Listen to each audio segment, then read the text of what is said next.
بسم الله الرحمن الرحيم. إنا أرسلنا نوحا إلى قومه أن أنذر قومك من قبل أن يأتيهم عذاب أليم. قال يا قوم إني لكم نذير مبين أن اعبدوا الله واتقوه وأطيعون يغفر لكم من ذنوبكم ويؤخركم إلى أجل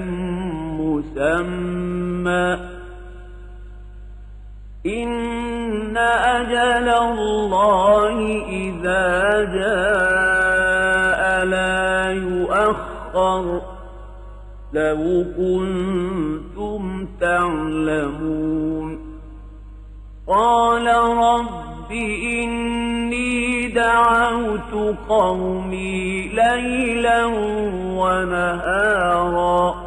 فلم يزدهم دعائي إلا فرارا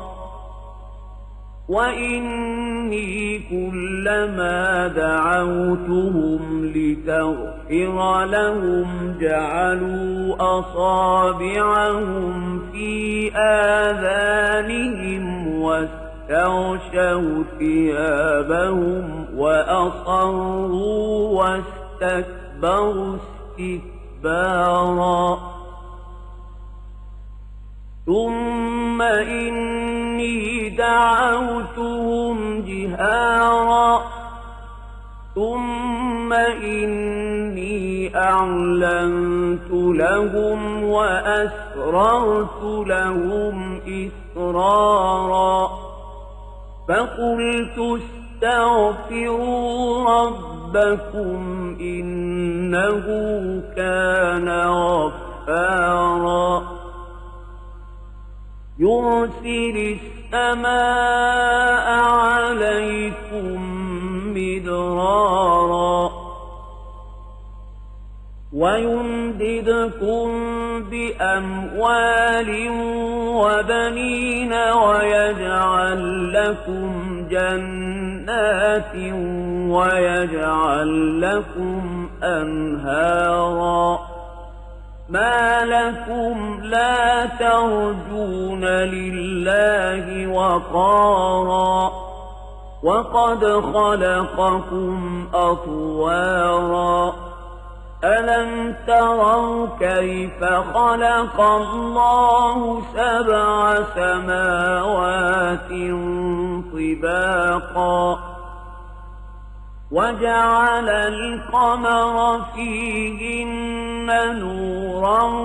وجعل الشمس سراجا والله أنبتكم من الأرض نباتا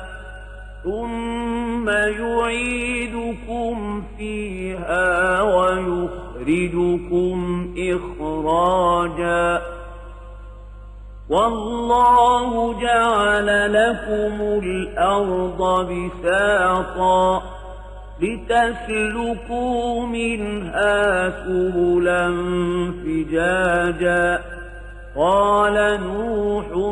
رب إنهم عصوني واتبعوا من لم يزده ماله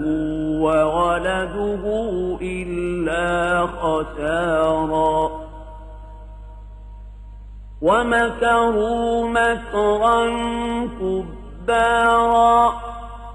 وقالوا لا تذرن آلهتكم ولا تذرن ودا ولا سواعا ولا يغوث ويعوق ونسرا وقد أضلوا كثيرا ولا تزد الظالمين إلا ضلالا مما خطيئاتهم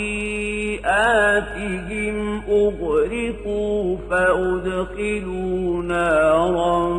فلم يجدوا لهم من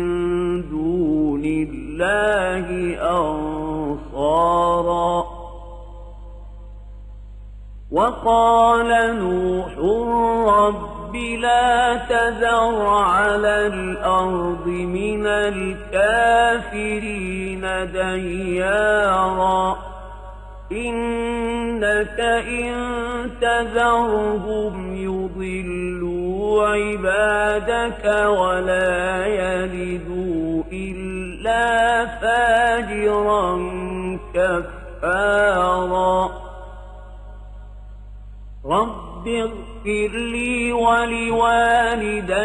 ولمن دخل بيتي مؤمنا وللمؤمنين والمؤمنات ولا تزد الظالمين إلا تبارا